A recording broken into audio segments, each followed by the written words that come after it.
Hola una vez más a nuestra amada familia en la fe del Salvador Jesucristo y a todos nuestros amigos que ahora mismo nos están mirando. A propósito del coronavirus, en las noticias, tú sabes todo lo que tienes que hacer. No vamos a hablar de eso porque tú ya lo sabes todo. Pero hay algo que yo quiero hablar en este momento que en la televisión no te van a decir. Y es la siguiente pregunta que quiero que tú a conciencia pienses y recapacites cuál es tu respuesta. Esta pregunta es sumamente importante. Y la pregunta dice, ¿has pensado dónde pasarás la eternidad después de la muerte? Repito, ¿has pensado dónde? ¿En qué lugar pasarás tu eternidad después de la muerte? Quiero mencionar a un predicador de los siglos anteriores que por su fe en Jesucristo murió quemado, como me escuchas, murió quemado en la hoguera. Su nombre fue Juan Hus y él dijo, prefiero herirlos con la verdad que matarlos con la mentira. Así es que es posible que yo en el transcurso de esta enseñanza hiera a alguno de ustedes con esta verdad. Lamento si te hiero, pero tengo que decirte la verdad, porque no puedo matarte con una mentira. Santiago, en la epístola de Santiago, en su capítulo 4, versículo 14, Santiago sugiere una pregunta y dice, ¿qué es vuestra vida? Y él mismo da contestación a su propia pregunta y dice, la vida ciertamente es neblina que se aparece por un poco de tiempo y luego se desvanece. Todos estamos a un simple paso de cruzar por el umbral de la muerte y esa muerte con toda seguridad nos llevará a una eternidad. Nada nos garantiza que cualquiera de nosotros el día de mañana pueda ser noticia en las redes sociales porque murió, porque falleció. Nada nos garantiza de que podamos estar seguros de que la muerte no nos va a sorprender en cualquier momento. La muerte se hará presente en nuestras vidas en cualquier momento, el momento que menos esperamos. La muerte trabaja sin calendario, la muerte siempre será inoportuna y por supuesto la muerte siempre será dolorosa. Así tenemos que mueren ricos, mueren pobres, mueren famosos y desconocidos, mueren príncipes y mendigos, mueren ancianos y niños, mueren jóvenes, todo el mundo muere. ¿Y por qué esto es así? Porque ya está escrito en la Sagrada Escritura. En el libro de Hebreos capítulo 9 versículo 2 dice, está establecido para los hombres que mueran una sola vez y después de esto el juicio. Por lo tanto, la muerte es un hecho inevitable, innegable. Esta vida es un escenario de alegrías, qué bueno que sea así. Esta vida es un escenario de triunfos, pero también hay lágrimas, hay dolor y como resultado final de toda esta vida llega la muerte. Ahora, ¿has escuchado que cuando una persona muere, la gente suele decir, descansa en paz, está en la presencia de Dios? ¿De verdad es correcto hacer tal afirmación? ¿Cualquier persona que muere descansa en paz y está en la presencia de Dios? A la gente le gusta justificarse por sus obras como si fueran las obras los trofeos que recibirán para recibir la salvación de su alma. Muchos confían en sus obras y por eso dicen, yo no he sido malo, no he sido ladrón, no he sido asesino, he hecho buenas obras, por lo tanto si muero, pues voy a ir al cielo. Fíjate que la Biblia, la palabra de Dios, dice todo lo contrario. Ninguna buena obra tuya, por buena que sea, te dará, te otorgará la salvación de tu alma. No es así.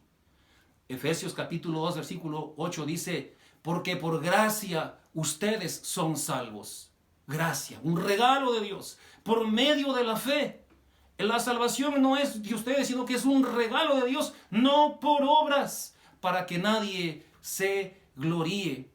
¿Cuál es la realidad a la que se enfrenta una persona que muere sin Cristo? Escucha esta pregunta, ¿cuál es la realidad de una persona que muere sin Cristo?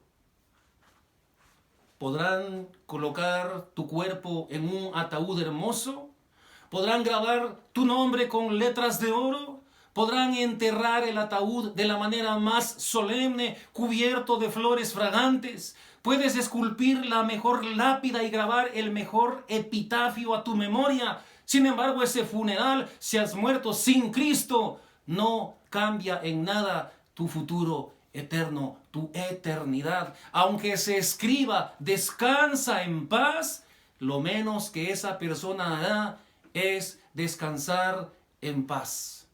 Bueno, ¿y cuál es la base para que yo afirme que no todos descansan en paz? Pues la palabra de Dios, la escritura, inspiración del Creador de cielo y tierra. Él dice en Mateo capítulo 17, versículos 21 al 23, escucha, no todo el que me dice Señor, Señor, entrará en el reino de los cielos. Qué palabras tan tremendas. Sino aquel que hace la voluntad de mi Padre que está en el cielo. Y fíjate lo que dice. Mucha gente me dirán en aquel día. ¿Cuál día? Cuando Cristo venga, en el día final. Muchos me dirán, Señor, Señor, ¿no profetizamos en tu nombre? Y en tu nombre echamos fuera demonios. Y en tu nombre hicimos muchos milagros. Fíjate qué palabras tan poderosas y solemnes de Cristo. Dice, y entonces les declararé, nunca os conocí, apartaos de mí, hacedores de maldad. Ahora, hay un pasaje paralelo a este en el Evangelio de Lucas, capítulo 13, versículo 28, donde dice, allí será el lloro y el crujir de dientes cuando veáis a Abraham, a Isaac y a Jacob, y a todos los profetas en el reino de Dios, y vosotros seáis excluidos, separados. Todo el que muere está en la presencia de Dios. Todo el que muere dice, un día le veremos en el cielo. O sea, que todos vamos a ir al cielo. Fíjate lo que dice en Mateo capítulo 5, versículo 31, el mismo Señor Jesucristo hablando en tercera persona. Él dice, cuando el Hijo del Hombre venga en su gloria y todos los santos ángeles con él, entonces se sentará en su trono de gloria. ¿Quién se sienta? Cristo en el trono de gloria. Dice, y serán reunidas delante de él todas las naciones, y apartará unos de los otros como aparta el pastor las ovejas de los cabritos. Y pondrá las ovejas a su derecha y a los cabritos a su izquierda. Entonces el rey dirá a los de su derecha, venid benditos de mi Padre, heredad el reino preparado para vosotros desde la fundación del mundo. Entonces también dirá a los de su izquierda, apartaos de mí, malditos. No es mi palabra, es palabra de Dios. Malditos al fuego eterno preparado para el diablo y sus ángeles. E irán estos al castigo eterno y los justos a la vida eterna. ¿Todo el que muere va al cielo? ¿De verdad? ¿Descansa en la presencia de Dios? ¿Un día le veremos en el cielo? No es así. Pero tengo un mensaje precioso de esperanza, porque no todo es tristeza, no todo es calamidad. Hay un mensaje de esperanza. Dice la palabra de Dios en Apocalipsis capítulo 14, versículo 13. Bienaventurados, es decir, bendecidos, de aquí en adelante los muertos que mueren en el Señor. Ahora sí, por completo, cambia la situación de aquel que muere en el Señor. El que muere en el Señor es bendito. Y ahora sí, entonces, él sí, por supuesto, descansa en paz en la presencia del Señor. Entonces los muertos bienaventurados son los que mueren en el Señor. Pero escucha, para morir en el Señor, primero se requiere vivir con el Señor. Y para vivir con el Señor se requiere primero una experiencia de conversión. Y para tener una experiencia de conversión es necesario nacer de nuevo. Y para nacer de nuevo se requiere dos cosas importantes: arrepentimiento de tus pecados y fe en el Señor Jesucristo. Empiezo, o mejor dicho, termino con lo que empecé. Juan Hus dijo, prefiero herirlos con la verdad que matarlos con la mentira. Quiero pedirte disculpas si te herí, no ha sido mi intención, pero tengo que decirte la verdad. No todo el que muere va a la presencia de Dios. No todo el que muere descansa en Dios. No todo el que muere está en el cielo. No todo el que muere le encontraremos en el cielo. Pero también Juan Hus dice, prefiero herirlos con la verdad que matarlos con la mentira. Sería un mentiroso si te digo, no te preocupes, vive como quieras. Por último, cuando mueras, irás al cielo, te haremos una bonita lápida y diremos a todos, descansa en paz y está en el cielo. No puedo decirte eso porque eso no es verdad. Y por último, Martín Lutero dijo, no oponerse al error es aprobarlo. Y no defender la verdad es negarla. Por lo tanto, yo me opongo al error. Terrible, garrafal. El error que muchas personas piensan, aún personas educadas. ¿Cuál es el error? Decir, murió, descansa en paz. Está en el cielo. Un día lo veremos en el cielo. Ese es un error al cual yo me opongo. Y la palabra de Dios, como te la he leído, también se opone. Y no defender la verdad es negarla.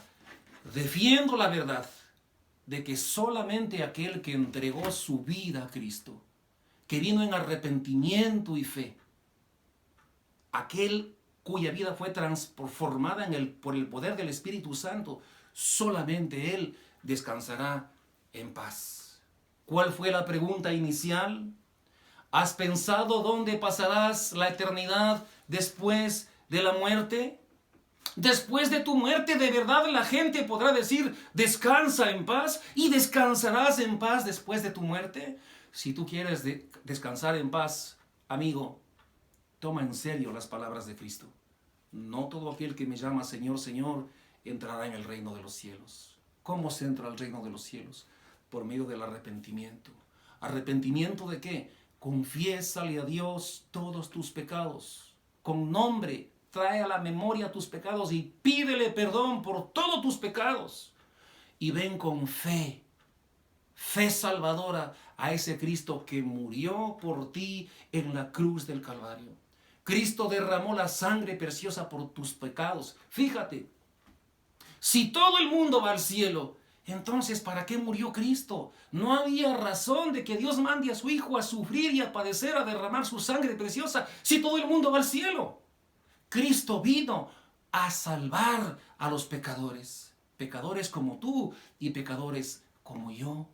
Damos gloria a Dios por la salvación preciosa y ese mensaje de esperanza que encontramos en su palabra al saber que solamente los bienaventurados que murieron en el Señor irán a su presencia. Entrégale tu vida a Cristo. Dios te bendiga.